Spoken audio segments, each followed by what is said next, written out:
하나님의 말씀은 열왕기하 20장 12절에서 21절까지의 말씀입니다. 열왕기하 20장 12절에서 21절입니다.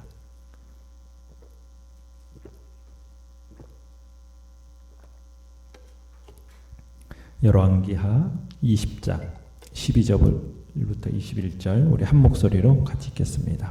시작. 그때에 발라단의 아들 바벨론의 왕 브로닥 발라단이 히스기야가 병들었다 함을 듣고 편지와 예물을 그에게 보낸지라. 히스기야가 사자들의 말을 듣고 자기 보물고에 금은과 향품과 보배로운 기름과 그의 군기고와 창고의 모든 것을 다 사자들에게 보였는데 왕궁과 그의 나라 안에 있는 모든 것 중에서 히스기야가 그에게 보이지 아니한 것이 없더라.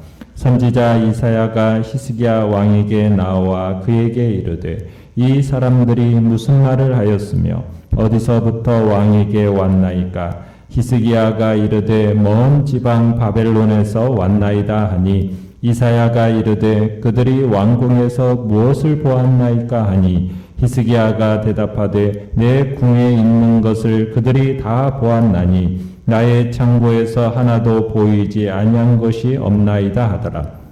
이사야가 히스기야에게 이르되 여호와의 말씀을 들으소서. 여호와의 말씀이 날이 이르리니 왕궁의 모든 것과 왕의 조상들이 오늘까지 쌓아두었던 것이 바벨론으로 옮긴 바 되고 하나도 남지 아니할 것이요 또 왕의 몸에서 날 아들 중에서 사로잡혀 바벨론 왕궁의 환관이 되리라 하셨나이다 하니 히스기야가 이사야에게 이르되 당신이 전한 바 여호와의 말씀이 선하니이다 하고 또 이르되 만일 내가 사는 날에 태평과 진실이 있을진데 어찌 선하지 아니하리요 하니라. 히스기야의 남은 사적과 그의 모든 업적과 저수지와 수도를 만들어 물을 성 안으로 끌어들인 일은 유다 왕 역대지략에 기록되지 아니하였느냐.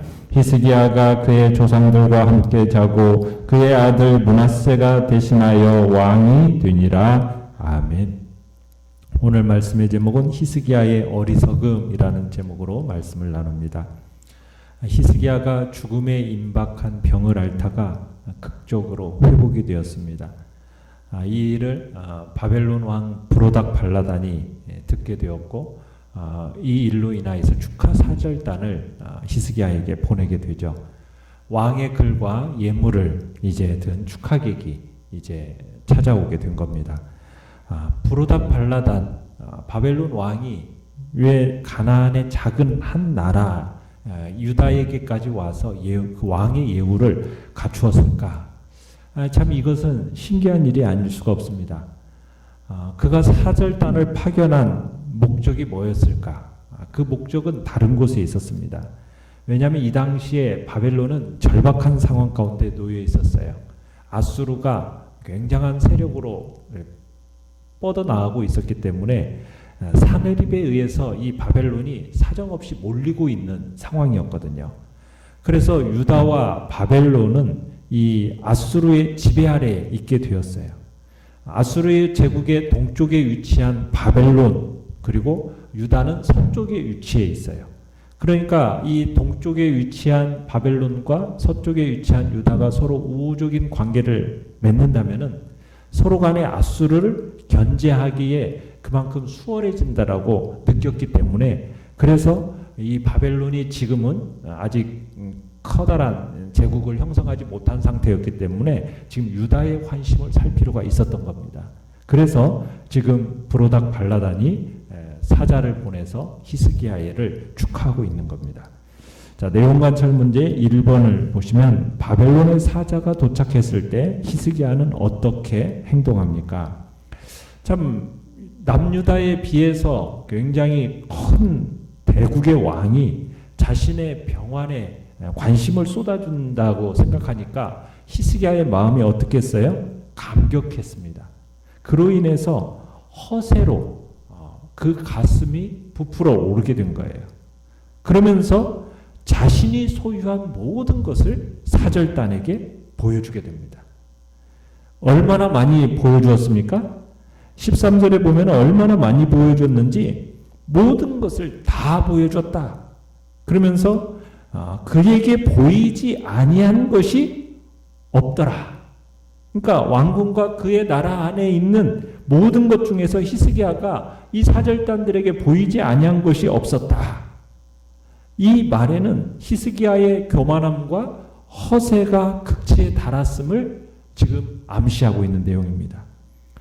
자, 그런 어떻게 보면 히스기야의 마음에 참 허세의 공기로 가득 차 있은 이 상황 속에서 누가 찾아오게 됩니까? 이사야 선지자가 찾아오게 돼요. 사내립 사건 때는 히스기야가 이제 이사야를 먼저 찾는데 지금은 완전히 대조적인 모습입니다. 좀 절박할 때는 하나님을 찾더니 조금 만사가 형통할 때쯤 된다고 생각하니까 어떻게 보면 하나님을 잊는 평범한 인간의 모습을 보여주고 있는 겁니다. 그래서 이사야가 이제 묻습니다. 히스기야에게 뭘 보여주었느냐고 물어요. 그랬더니 히스기야의 답변은 뭐였냐면 다 보여주었습니다. 이렇게 대답을 하고 있는 겁니다. 자, 내용관점 문제 2번을 보시면 이사야는 무엇이라 예언했으며 히스기야는 이를 어떻게 받아들입니까? 자, 히스기야의 말을 들은 이사야 선지자가 그 자리에서 왕에게 하나님의 말씀을 선포합니다. 뭐라고 선포하고 있습니까? 지금 왕이 보여준 모든 것이 훗날 노획물이 되어서 바벨론으로 옮긴 바가 될 것입니다. 7절에 그렇게 말하고 있죠. 그러니까 이것은 히스기야의 자랑과 교만의 근거가 되었던 모든 보물을 하나님께서 도로 거두어 가실 거라는 그런 이야기입니다. 그러니까 히스기야가 바벨론의 사절들에게 나라의 주요 시설을 보여줌으로써 두 나라 간의 어떤 우위를 다주고 동맹을 더욱 공고히 하기 위한 어떤 목적이었을 겁니다. 그런데 히스기야의 마음이 지금 바벨론을 지나치게 신뢰한 거예요. 그런 나머지 지금 주요 시설까지 공개하는 매우 경솔한 짓을 했던 겁니다. 하나님은 히스기야가 바벨론을 신뢰한 결과 오늘의 친구가 내일의 적이 될 거다라는 선언을 한 겁니다. 뿐만 아니라 18절에 가보면은 이사야 선지자는 히스기야의 자손들이 어떻게 될 거라고 얘기합니까? 바벨론으로 끌려가서 환관이 될 거라는 말도 덧붙이고 있습니다. 참 어떻게 보면은 참 혹독한 하나님의 심판의 선언이 아닐 수가 없습니다. 이게 사람을 신뢰하는 자들의 운명이라는 거예요. 그러니까 사람을 절대적으로 신뢰하고 의지해서는 안 되는 겁니다. 그러니까 히스기야는 지금 이사야가 전한 하나님의 징계 선포에 대해서 19절에 어떻게 얘기하고 있습니까? 당신이 전한 바 여호와의 말씀이 선하니이다. 그러면서 자신이 살아 통치하는 동안에라도 나라가 평안하게 되기를 바란다라는 식으로 이야기를 하고 있죠. 자, 연구와 묵상 문제 3번을 보시면 하나님이 히스기야를 책망하신 이유는 무엇일까요? 역대하 32장 25절에 보면 이렇게 말씀하고 있습니다. 히스기야가 마음이 교만하여 그 받은 은혜를 보답하지 아니하므로 진노가 그와 유다와 예루살렘에 내리게 되었더니. 그러니까 성경은 역대기에서는 히스기야가 바벨론의 사절단에게 자신의 보물고와 군기고를 모두 보여준 그 이면을 얘기해주고 있는데 뭐라고 얘기하고 있냐면 히스기야의 교만을 얘기하고 있습니다. 하나님 외에 다른 것을 의지하려는 마음에 대해서 얘기하고 있어요. 그것이 히스기야의 마음 이면에 숨어 있었다라는 거죠. 그래서 히스기야가 유다의 그 중요 시설을 공개한 것이고 이 공개한 것은 하나님이 자기에게 베푸신 은혜를 망각한 것이고 자신의 힘을 과시하려는 그 교만에서 비롯되었다라는 겁니다. 그 결과 하나님께서 선지자 이사야를 통해서 히스기야의 그 교만의 대가로 바벨론에 의해 유다가 멸망할 것이라고 예언한 겁니다. 참 우리 생각으로는 이런 히스기야의 처사가 좀 납득이 잘 안 되죠. 참 그 전에 하나님을 의지하고 신뢰하는 정말 기도하는 그 히스기야의 모습을 봤는데 어느 순간에 이렇게 인간이 싹 변할까? 이게 인간의 모습입니다. 그러니까 인간은 조금만 방심해도 자만심에 빠질 수 있는 존재라는 것을 기억해야 되는 거예요. 그만큼 우리는 연약한 존재입니다. 하나님의 은혜를 입었던 그렇게 지혜로웠던 히스기야 왕조차도 교만해지니까 실수하게 되어진다는 것을 보여지는 거예요. 그렇다면 우리는 어떻게 해야겠느냐는 거죠. 자만심이라는 것. 이것은 우리가 조금만 방심해도 우리 안에서 머리를 쳐들고 일어나서 우리로 하여금 교만에 빠지게 함으로써 올무에 걸리게 하는 겁니다. 우리는 이 사실을 명심해야 된다는 거예요. 그래서 우리 안에서 이 자만심이 고개를 쳐들지 못하도록 항상 우리는 근신하고 깨어야 됩니다. 그리고 우리에게 있는 모든 것이 결코 나에게서 나온 게 아니라는 것. 하나님의 은혜로 말미암은 것이라는 것을 끊임없이 우리의 마음속에 되새겨야 되는 겁니다. 어느 것 하나 내가 스스로 이루거나 내가 스스로 얻은 걸로 착각해서는 안 된다는 거죠. 세상적으로 아무리 능력이 있어도 우리는 하나님의 은혜가 아니고서는 살 수 없는 존재라는 것. 철저하게 자신을 하나님 앞에서 낮추는 사람이 되어야 함을 우리에게 교훈하고 있는 것입니다. 느낀 점 4번을 보시면, 자, 이사야로부터 징계의 메시지를 듣고 여호와의 말씀이 선하니이다라고 고백하는 히스기야를 보며 무엇을 느낍니까? 참 우리는 이 히스기야가 19절에서 이렇게 반응하는 것에 대해서 좀 이해하기 어려운 부분이 있어요. 한 나라의 지도자라는 사람이 좀 나라의 먼 장래까지 평안하도록 준비하는 마음이 있어야 되는데 좀 당대에만 지금 평안하면 된다는 식의 어떻게 보면 아니라고 좀 무책임한 생각이 아닌가라고 우리가 비난할 수도 있다라는 겁니다. 그러나 우리가 지금 열왕기 하에서 부각되고 있는 히스기야 왕의 전반적인 인품이나 신앙적인 면모를 종합하여 볼 때 지금 그가 이사야를 통해서 주신 이 하나님의 예언의 말씀은 언젠가는 분명히 실현하게 될 진실로 받아들이는 그런 모습으로 우리가 생각해야 된다는 얘기입니다. 그러니까 지금 히스기야는 자신의 잘못을 깨달았어요. 잘못을 깨닫고 하나님의 그 징계가 공의로운 것이다라는 것을 인정했다라는 말입니다. 히스기야는 자기가 하나님이 주신 것으로 인해서 도리어 하나님 앞에 교만하게 행했던 것, 오히려 이방을 의지했던 것, 이것을 이사야를 통해서 책망하시는 그 하나님의 말씀을 듣고 이 히스기야는 절실히 깨달았다라는 거죠. 그리고는 하나님의 그 징계를 순하게 받을 것을 지금 고백하고 있는 내용이 지금 19절의 내용이란 얘기입니다. 그래서 만일 내가 사는 날에 태평과 진실이 있을진데 어찌 선하지 아니하리요.